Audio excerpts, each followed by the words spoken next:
I attended the funeral on a gray Tuesday in October, with a light rain falling like the world itself was mourning. Standing at the edge of the cemetery, I watched strangers lower a casket into the ground, while a priest recited words he'd probably said 1,000 times before, his voice flat and detached. There were no flowers from loved ones, no music, no eulogy to honor a life lived, no crowd of mourners sharing stories or celebrating what had been. Just 3 people stood there, me, the priest, and an old man who'd been my parents' neighbor for 40 years. I didn't cry. I wasn't sure if I had the right to grieve, or if grief was even the right word. But I stayed until the end, watching the dirt cover the casket, the workers pack up their tools and leave, the priest mutter empty condolences for a man he'd never met. Then a lawyer showed up out of the gray afternoon. He looked young, maybe 30, in an ill-fitting suit and carrying an old leather briefcase that seemed older than he was. He walked across the wet grass, shoes squelching, and I remember thinking he looked nervous, like he was carrying a weight he knew would change everything. He asked if I was Ethan Harper, introduced himself as Ryan Mitchell, the deceased's attorney, and nodded toward the fresh grave. He'd hoped to find me here, he said. When I asked how he knew I'd show up, he gave a sad smile and said the old man had predicted it. He'd said I'd be the only one who would. That's when he handed me the envelope. My name is Ethan Harper. I'm a 41-year-old high school history teacher in Hartford, Connecticut. Divorced 3 years, no kids. My days are filled teaching sophomores about the Civil War, the Great Depression, all the events that shaped this country. I try to get them to see that history isn't just dates and names in a textbook. It's ordinary people making choices that echo through time, affecting lives they'll never know. I never imagined I'd be standing in a cemetery, holding an envelope from a dead man, about to learn that my own history, everything I thought I knew about my family, was a carefully built lie hiding something awful. The old man was Thomas Bennett. He moved next door to my parents in 1984, the year I was born. As far back as I can remember, he'd been a fixture in the neighborhood, living in a small Cape Cod house with white siding and green shutters, always perfectly kept even as he got older. His lawn was always mowed, gutters clean, beige Toyota parked in the exact same spot in the driveway every day. And for as long as I can remember, my parents hated him with a passion that took real effort to maintain. They never spoke to him, not once in 40 years of living 15 feet apart.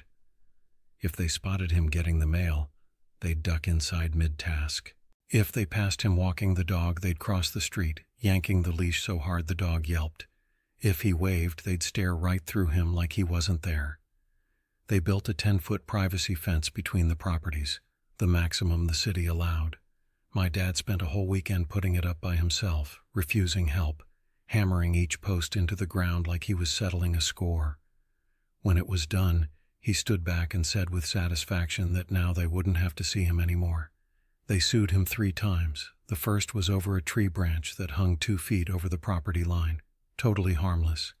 But my dad hired a lawyer and went to court. The judge called it frivolous and ruled for Thomas, but Dad appealed and lost again. Legal fees came to $8,000. He didn't care. He said it was the principle. The second lawsuit was about Thomas's dog, a sweet old golden retriever named Max. My mom claimed the dog had growled and lunged at her while she was gardening. I was 12 and knew it was a lie. I'd seen Max through gaps in the fence before they sealed them up. The dog was ancient, arthritic, could barely walk, let alone attack anyone. But they pushed it anyway. The court ordered Thomas to get rid of the dog. I watched from my bedroom window as animal control showed up. Thomas came out carrying Max in his arms, tears running down his face as he kissed the dog's head before handing him over. I cried that night, not understanding why my parents were doing this, just knowing it was wrong. The third suit was over some made-up drainage issue. Dad claimed Thomas's yard was directing water onto our property and damaging the foundation. They hired engineers, filed reports. It dragged on for 2 years. Thomas never really fought back. He showed up to court, paid fines, cut the branch, gave up the dog, changed his landscaping. Through it all, he stayed put, never moved, never sold, never gave in. When I was about 10, I asked my mom why they hated him so much, what he'd done. Her face went cold like a switch flipped. She said he was a dangerous man and I was never to speak to him, never go near him, never even look at him. When I pushed for details, she said some things kids weren't meant to understand and to just trust my parents. She warned that if she ever caught me talking to him, there'd be serious consequences. But I didn't stay away completely. It started when I was 7, playing in the backyard, bouncing a tennis ball off the fence on a boring summer afternoon while my parents argued inside. The ball sailed over into Thomas's yard. I froze, heart racing, my mom's warnings ringing in my ears. But I loved that ball. It was one of the few things I had from my grandfather, my mom's dad, the only grandparent I'd known before he died the year before. The other 3 grandparents were supposedly dead too, or so I'd been told. Dad said his parents died before I was born. No photos, no stories, nothing. The fence was solid wood, no gaps, but down near the ground there was a small hole, maybe 6 inches across, where a knot had rotted out or an animal had dug. Big enough to peek through, big enough to reach through. I knelt in the grass, not caring about the stains on my jeans, and looked. There was Thomas, sitting in a lawn chair reading a book. He was old, probably 70, with messy white hair and a face weathered from years outside. He wore a cardigan and slippers like a storybook grandpa. A cup of tea steamed beside him. He didn't look dangerous. He looked lonely, the loneliest person I'd ever seen. He must have felt me staring because he looked up. Our eyes met through the hole. I braced for yelling, for proof my mom was right. Instead, he smiled softly. He said I'd lost something. When I told him about the ball, he stood up slowly, joints creaking, walked over to where it landed by his flowers, picked it up, looked at it for a second, then knelt and rolled it back through the hole. He said it was nice to finally meet me, that he was Thomas, that he'd watched me grow up from his side, that I was just a baby when he moved in. I told him my parents said I wasn't supposed to talk to him. Something like pain or resignation crossed his face, the look of someone used to hearing that. He said I should listen to my parents, that they only wanted the best for me. When I asked why he was talking to me then, he paused and said, "Every child deserves kindness. Even if it's just a few words through a fence, I should have run inside and told my parents. But I didn't. Instead, I told him how my grandfather had given me the ball before he died, how it was special. He said to take good care of it. Special things are rare." As he stood up, he added that if I ever wanted to talk, he'd be right there on the other side. I just had to look through the hole and say hi. I ran back to the house, heart pounding, ball clutched tight.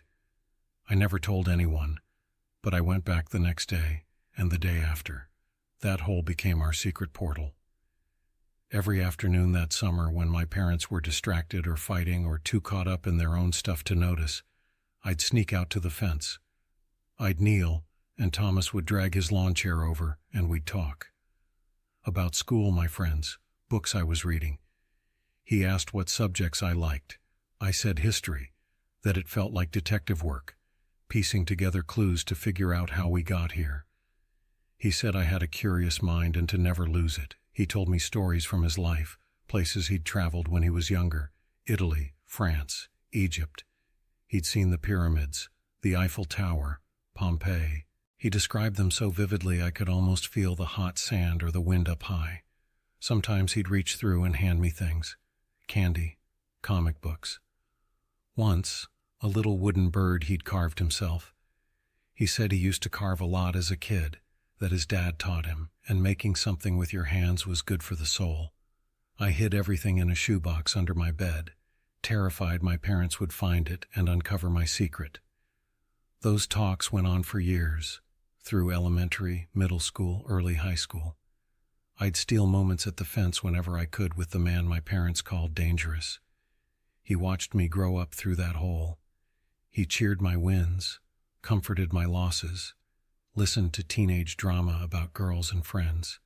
In a lot of ways, he was the only adult who really listened. My parents provided the basics: food, clothes, a roof. but emotionally, they were distant, cold. Thomas filled that gap, gave me attention, made me feel seen and valued. When I turned 16 and got my license, I finally had freedom. The first place I drove was around the block to Thomas's front door. My heart was pounding as I climbed his steps. I'd known this man 9 years, talked hundreds of times, but never set foot on his property, never seen him without a barrier. He opened the door slowly, eyes widening. He asked what I was doing there. I said I wanted to talk face to face, for real. He glanced toward my parents' house, the fence, and said they wouldn't approve. I said I was 16 and could decide for myself.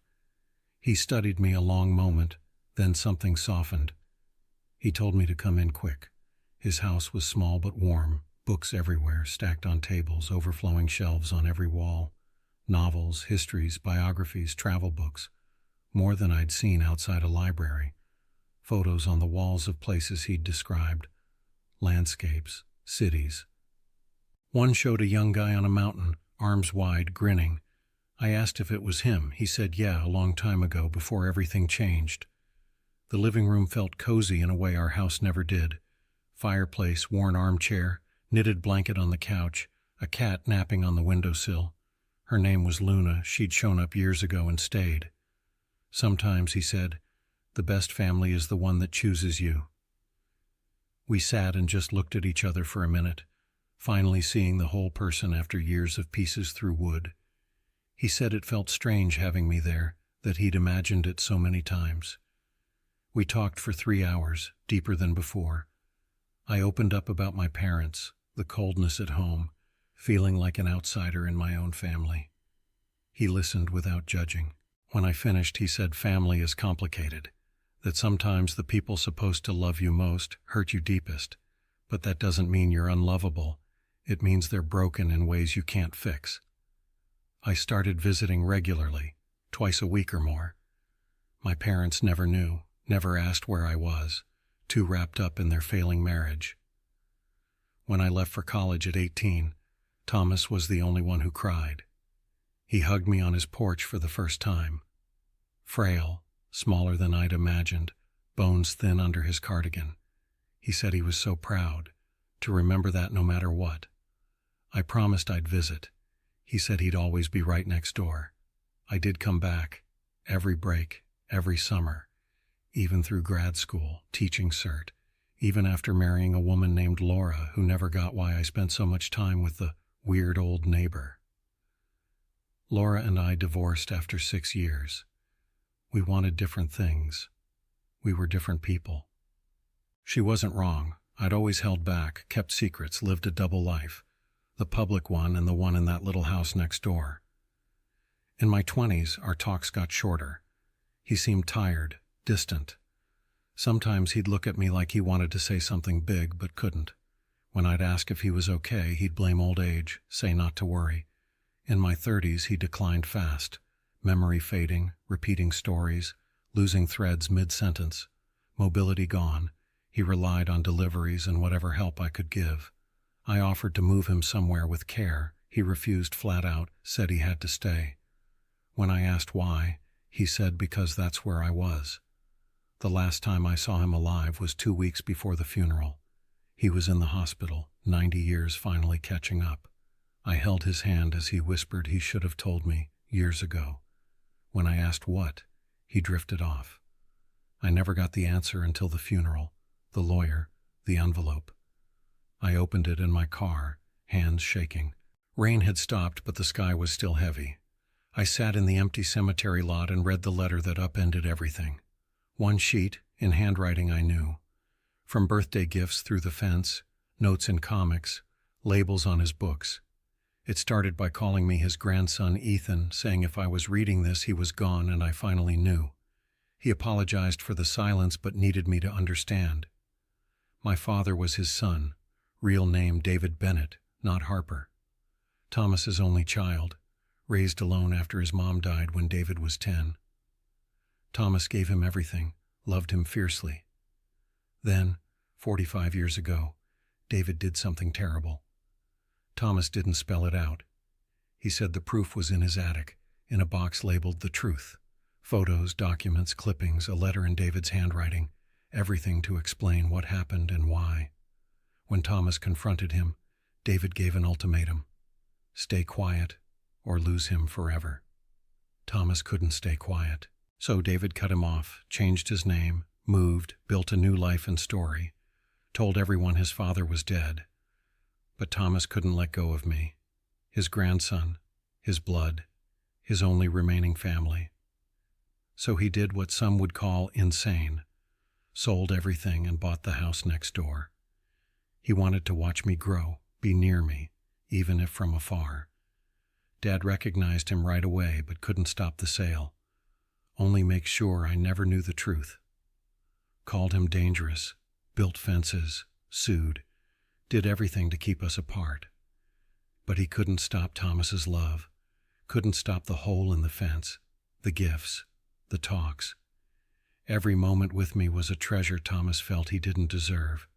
He left me everything: the house, savings. More importantly, the truth. What I did with it was my call. He wasn't asking me to destroy my father, just to know who Thomas really was, who my father is, and that I'd been loved every day by someone forbidden to say it. He'd watched my first steps through windows, heard my first words across yards, celebrated from a distance, never able to hug me or say he was proud. But he was always there, loving me. I read it over and over for an hour, tears coming without me noticing. My grandfather, the neighbor my parents vilified, sued, walled off for decades, was my grandfather. And my father had done something so bad he'd erased his past to escape it. I drove to Thomas's house, my house now. The lawyer had given me keys. I let myself in, climbed to the attic. The place was quiet. Luna the cat had gone to a shelter. Books gathered dust, photos still hung, but the warmth was gone. The attic was cluttered, but the box was there. Old cardboard, the truth in faded marker. I brought it downstairs to his armchair, poured whiskey from his kitchen, and opened it. Yellowed clippings, photos, documents, letters, a hidden history. First clipping, 1979, local paper from a town 50 miles away. Young mother, Carla Ramirez, killed in hit and run. Struck late at night walking home from her sister's, driver fled. Died hours later at hospital, leaving husband Luis and kids Alex, 7, and Sophia, 4. Case went cold, but Thomas knew. Photos of Dad's old blue Mustang, damaged to front and side, skid marks at the scene, cash repair receipts 2 days later, 2 towns over. Police report: witnesses saw a blue sports car speeding away, plate muddied. Cold case in a month. Then Dad's letter to Thomas, 1979, confessing he was drunk, didn't see her till too late, horrible thud, panicked, and fled. Begged Thomas not to tell, promised to change. Thomas tried silence at first, later letters. He couldn't sleep, haunted by the woman, her kids, her grieving husband. Told Dad to turn himself in for justice, for redemption. If not by month's end, Thomas would. Dad's reply: if you tell, I'll vanish, change my name. You'll never see me or any grandkids. Your choice. Thomas chose justice, planned to go to police. Dad followed through, disappeared, became David Harper, moved, married my mom, who maybe never knew or looked away. Thomas, alone, found them, bought next door, waited 40 years, watching his grandson from behind wood, stealing moments through a hole, loving the only way he could. I read all night. Full picture by dawn. Carla killed March 15, 1979. Kids grew up motherless. Husband fell apart, drank himself dead in 1984. Year I was born, year Thomas moved in. Family shattered by one coward's choice, no justice. Confrontation came 3 days later, after sleepless nights. I called, said I was coming for dinner. Mom sounded happy. Dad had asked about me. Arrived at 7, same house, same manicured lawn, same flag. But now it felt fake, a facade of normalcy on lies. Dad was in his study, 72, retired, white hair, looking like any grandpa. But he wasn't. He was a killer who'd escaped. I said we needed to talk. Recognition flashed in his eyes. I dropped the box on his desk, face went white, asked where I got it. From my grandfather, left to me. Silence. He asked if Thomas was dead. I said yeah, last week. I was the only one at his funeral, his only family. Dad said Thomas wasn't family. I said he was more family than Dad ever was. Mom appeared in doorway, apron on, spoon in hand. What's going on? I said we're talking about Carla Ramirez. Color drained from both. Dad claimed no idea. I pulled out clipping, car photos, receipts, his confession letter. Hands shook. Long time ago. I said 45 years since you killed her and ran. He called it accident. I said drunk, fled, left her dying. Not accident, crime.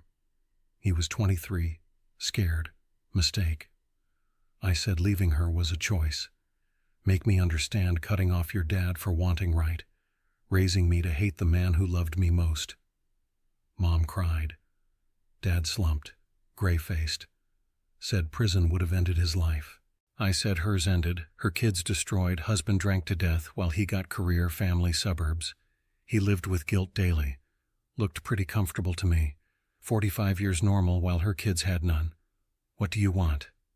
No answer. I want sorry. Want you to make it right. Too late. Statute expired. I said I'm doing what Thomas should have. Finding her kids. Telling them. Mom begged. Think what this'll do to us. You did it to yourselves 45 years ago. Dad. They won't believe. No proof. I have your confession, photos, receipts. Thomas built the case, just never used it. Finding them was easy. Alex Ramirez, 52, mechanic in Toledo. Sophia Ramirez Lopez, 49, nurse in Cleveland. Both with families, grandkids who'd never known their grandma. Met at a Cleveland coffee shop. Normal middle-aged folks carrying old grief. Gave them the box. They read. Sophia cried quietly. Alex shook with anger. Said all these years the driver lived free. They prayed for justice. Why, when he's your dad? I thought of Thomas the whole 40 years stolen kindness. Because my grandfather tried his whole life to do right, and you deserve to know. Legally complicated. Statute long gone. No criminal charges. But they filed civil suit, went public. Story went national.